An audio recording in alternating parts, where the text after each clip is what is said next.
The Fantastic History of the World. By John Honey. Part 4. The Hamburger. The hamburger, well. Most people feel these foods are typically American, and they are.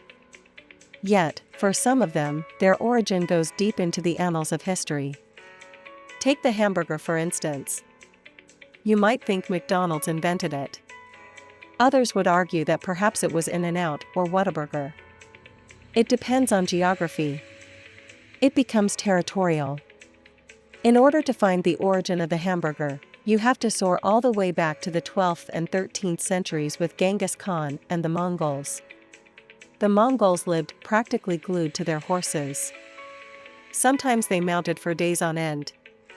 That is why they had a group of specialized servants and slaves following them. They would provide ground mouton or lamb formed into patties that they could put under their saddles. This served as a way of tenderizing the meat. Have you heard of steak tartare? Well, it derives from the one described above, when Genghis Khan's grandson, Batu, invaded Moscow. The Russians adopted this plate to their diet, adding chopped onions and raw eggs, and naming it after the Tartar rebels, which were the Mongols. But wait, it doesn't end there. We're still at the meat portion of the hamburger and need to get to the bun. The hamburger changed many flags before it settled in America. Because of the importance of commerce and the ability to navigate the seas, Germany came in contact with Russia through the Russian ports, and that's how the Germans adopted the Tartar delicacy and brought it back to their ports in Germany. Again, because of commerce and the prevalence of seamanship, Germany was the point in Europe during the first part of the 1800s, only because they had the largest ports. America, namely New York, was a big trading post, mostly allowing people from Europe to settle here, and as such, Hamburg America commercial lines moved a vast number of passengers between the two countries in the 19th and early 20th centuries. It was because of Hamburg's growth and success as an independent trading city in the 12th century, in combination with the revolutions that were taking place in Germany in the 19th century, that it spearheaded an increase in German immigrants seeking to come to America. You guessed it.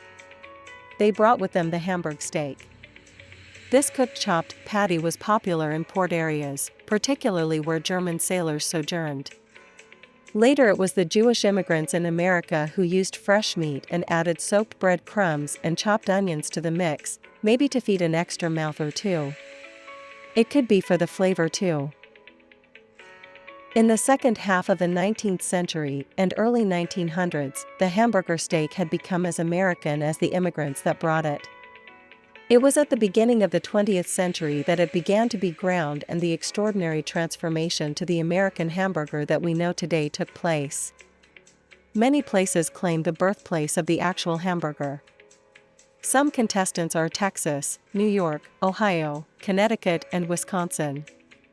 However, when the burger on a bun came to light during the St. Louis World Fair of 1904, like a good movie, the hamburger made its debut as we know it, and it has become an integral part of the American culture and diet. It happens to be the dish of choice for barbecues and 4th of July backyard celebrations with friends, neighbors, and family. Next time you take a bite of one of these delicious Great American sandwiches, think about all the flags that intervened in its creation.